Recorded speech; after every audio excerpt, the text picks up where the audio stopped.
Allez camarades, dans cette vidéo, je vais te parler du génocide des Provençaux. Alors ça fait longtemps que je veux faire cette vidéo et je n'avais jamais pris le temps. Mais je prends ce temps déjà simplement rien que pour le titre, le génocide des Provençaux. Comme ça, ce sera répertorié dans les moteurs de recherche et peu à peu, ça va faire son petit bonhomme de chemin. Donc pourquoi le génocide des Provençaux? Tout simplement parce que des Provençaux, en Provence, il n'y en a plus. Donc je vais t'expliquer ça dans cette vidéo. Donc à la base, les Provençaux sont des Celtes. Dans certaines parties de la Provence, ils se sont fait génocider, exterminer par les Romains, il y a environ 2000 ans.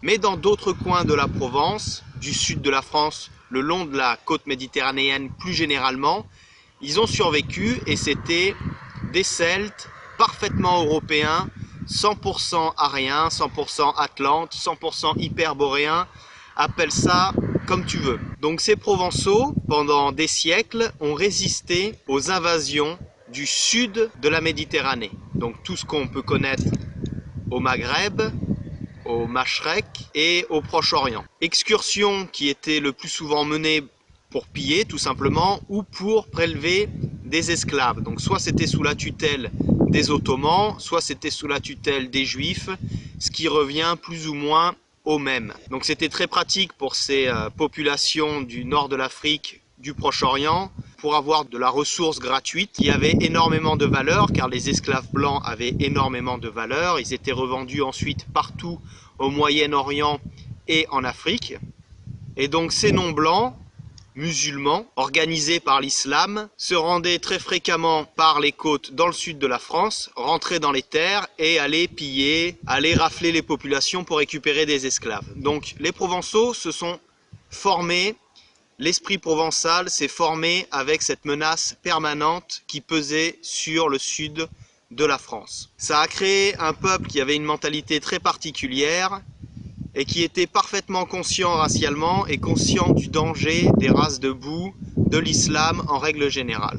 De par la proximité de la Provence du sud de la France avec l'Afrique, avec le Moyen-Orient, les Juifs ont fait de cette région d'Europe une cible prioritaire. Mais comme ils ne sont pas stupides, ils savaient parfaitement qu'ils ne pouvaient pas attaquer frontalement les Provençaux, le sud de l'Europe, en leur ramenant directement des populations marrons, des populations négroïdes. Donc qu'est-ce qu'ils ont fait? Ils ont commencé par remplacer, à mélanger, à imposer la présence de populations qu'on appelle aujourd'hui de type méditerranéen avec les Provençaux, c'est-à-dire les premières vagues d'immigration qu'a connues la France avec les Espagnols, les Portugais et les Italiens.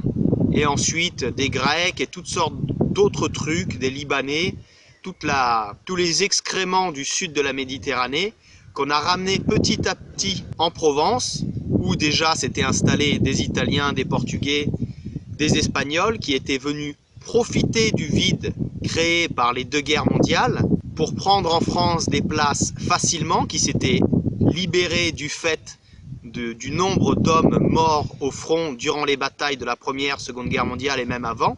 Donc ces populations italiennes, espagnoles ont pu venir récupérer facilement des emplois, prendre des places, également aussi prendre des femmes à l'époque, puisque tous les hommes étaient morts à la guerre, donc il y avait énormément de femmes disponibles.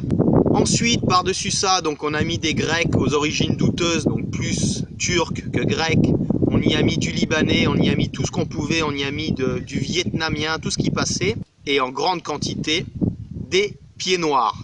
Donc, si c'était des pieds noirs d'origine alsacienne, installés depuis 3-4 générations en Algérie, aucun problème, mais ceux qui sont restés dans le sud, principalement, c'était également aussi des pieds noirs aux origines douteuses. Donc, toutes ces vagues successives de populations qu'on pourrait appeler narbonoïdes, qui ont remplacé successivement, petit à petit, les Provençaux originaux, ont totalement changé la population du sud de la France, et ceux qu'on appelle aujourd'hui des Provençaux ne sont absolument pas Provençaux. Ils n'ont pas une goutte de sang de Provençal. On va retrouver des gens qui se disent Provençaux, alors qu'en fait ils sont moitié italiens, quart de portugais et quart de pieds noirs dont on ne connaît pas les origines. C'est ce qui donne ces gros brins qu'on va retrouver à Toulon, à Marseille, à Nice, et qui en fait donc ne sont pas français, sont encore moins provençaux et ne sont même pas vraiment européens puisqu'ils viennent du sud de la Méditerranée la plupart du temps, même si ça fait des fois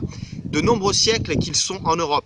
Mais un descendant de Tunisien qui était allé à l'époque en Sicile ou dans le sud de l'Italie et qui est après remonté en Provence, c'est pas parce qu'il a fait 500 ans, 1000 ans en Europe qu'il est pour autant européen. Donc ces populations qui sont venues dans le sud de la France, qui ont été attirées par l'appât du gain facile, qui ont rempli un espace vide, n'ont strictement rien à voir avec les Provençaux à l'origine. Donc les Provençaux à l'origine, comme je te l'ai dit en début de vidéo, c'était des Celtes, de purs Celtes. Donc déjà physiquement, ils n'avaient rien à voir avec ce qu'on peut voir aujourd'hui dans le sud de la France. Les vrais Provençaux, le peu que j'ai connu, parce que dans le sud de la France il en reste vraiment très peu, étaient en général, pas toujours, mais il y en avait énormément qui étaient grands de taille. S'ils étaient petits de taille, peu importe, ils étaient toujours longilignes, ce n'étaient pas des courts sur pattes. Ils avaient parfois les yeux très bleus, très clairs. On avait donc des blonds, énormément de roux, les roux de la Provence. Quand on va encore dans certains coins qui n'ont pas été encore trop souillés, dans des coins perdus de Provence, on peut encore voir des roux de Provence, ça existe encore, mais c'est très rare. Les vrais Provençaux, contrairement donc à l'image qu'on en a eue depuis les dernières décennies, étaient des gens réservés, distingués, polis, raffinés, avec une haute éducation. Rien à voir avec l'image du Provençal d'aujourd'hui qui en fait, ces gens ne sont en fait pas provençaux, ce sont des résidus d'italiens, d'espagnols, portugais, maghrébins et autres, j'en passe et des meilleurs. Présence juive aussi également énorme, notamment à Marseille. Et donc l'image qu'on a aujourd'hui du Marseillais, du Toulonnais, du Niçois, qui parle fort, qui parle avec les mains, qui n'a aucune éducation, vulgaire, rustre, eh bien en fait ce ne sont pas des Provençaux, c'est de la mer du Maine qui est venue de Méditerranée, qui a remplacé les Provençaux, qui parle avec ses accents horribles. L'accent marseillais d'aujourd'hui n'est absolument pas l'accent marseillais qu'il y avait il y a 50, 60, 100 ans. Ce n'est absolument pas l'accent provençal. C'est un mélange d'accents de population de l'extrême sud de l'Europe et de maghrébins. Ça s'est donc déroulé assez rapidement, une centaine d'années, 150 ans. Ça s'est fait doucement, puisque les Provençaux ne maîtrisaient pas leurs médias, n'avaient pas le moyen de communiquer. Personne n'en a parlé. Avec la culpabilisation que les Juifs ont imposée à la race blanche en Europe, les Provençaux eux-mêmes avaient un peu honte de parler de tout ça. Ils étaient de toute façon incompris par les autres régions de France, les autres parties de la France, et de toute façon, il y a 30, 40, 50 ans, les gens ne parlaient pas vraiment de ce genre de choses. Et donc tout ça s'est fait progressivement dans un silence absolu. Donc ça a créé des heurts, il y a eu des problèmes, il y a eu de la résistance, mais sur le long terme, puisqu'il y avait une politique d'État, une volonté d'État, eh bien tout ça s'est fait assez rapidement. Et le résultat aujourd'hui, eh bien on peut le constater dans n'importe quel bled, même jusque dans la Provence profonde, même jusque dans les petits villages. Bien sûr les villes de taille moyenne, et alors là les grandes villes c'est indescriptible. Des Provençaux, il n'y en a absolument plus. On a des gros bruns, des narbonoïdes qui vivent là, qui arrivent difficilement à maintenir l'environnement hérité des Provençaux. Par-dessus ça, on a les maghrébins qui ont déjà pratiquement remplacé ces narbonoïdes, et on a même aujourd'hui maintenant des populations négroïdes qui sont maintenant très présentes dans le sud de la France. On a des asiatiques en nombre, et on a toutes sortes de trucs de toute la planète maintenant, des péruviens, tout ce que vous voulez. C'est exactement le même processus qui est enclenché dans les autres régions de France, mais ça sera beaucoup plus rapide puisque aujourd'hui les flux sont beaucoup plus grands.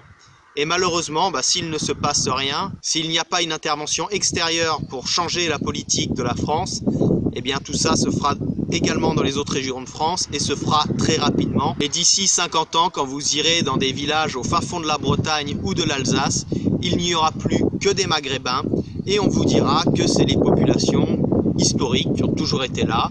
Ils en seront eux-mêmes convaincus, ils seront persuadés d'avoir construit les monuments, construit les villes, créé la culture sur place, et ça sera vraiment, ils le vivront, ils le ressentiront, ils penseront sincèrement avoir construit tout ce qu'il y a autour d'eux, même si ça sera en lambeaux, complètement dépravé, parfois en ruine comme on peut le voir dans le sud de la France. L'évolution qu'on peut voir même des forêts par rapport à l'Italie, où dans le sud de la France, les forêts sont dans un état lamentable parce que les populations sur place, tout simplement, n'ont pas su les préserver, les protéger, les entretenir. Si on compare avec l'Italie, juste de l'autre côté des Alpes, les forêts sont dans un état irréprochable parce que les populations du sud des Alpes de l'Italie, elles, n'ont jamais été remplacées, donc ils continuent à maintenir leur environnement, à préserver la nature, etc., etc. Donc le sud de la France, bientôt, ça sera désertique. Les Maghrébins vont continuer à brûler les forêts, à détruire l'environnement marin, la faune marine, aquatique, et ça deviendra un tas de cailloux comme peut l'être le Maghreb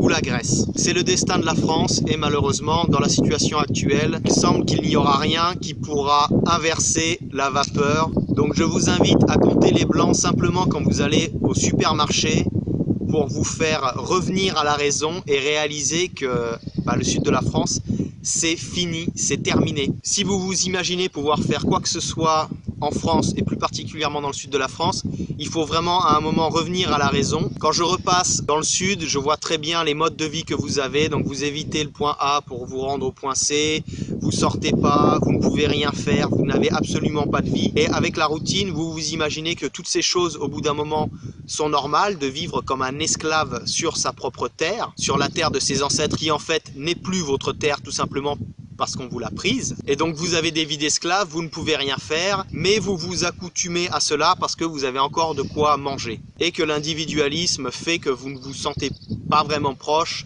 de ce qui peut arriver à d'autres personnes, qui de toute façon parfois le méritent. Bref, la société française en 2019. Réveillez-vous, comptez les blancs au supermarché, réalisez que vous êtes des reliques, et à partir de là, prenez les bonnes décisions. Je vous renvoie pour cela à ma série Ton génocide avec l'explication de tous les pays où il y a encore des blancs selon vos affinités pour pouvoir entreprendre une démarche d'exil racial. A bientôt pour une prochaine vidéo. Arvipa.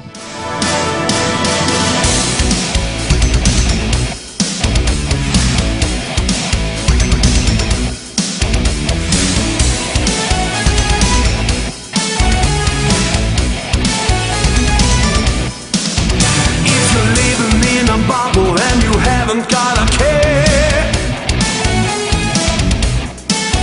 Well, you're gonna be in trouble, 'cause we're gonna steal your ass.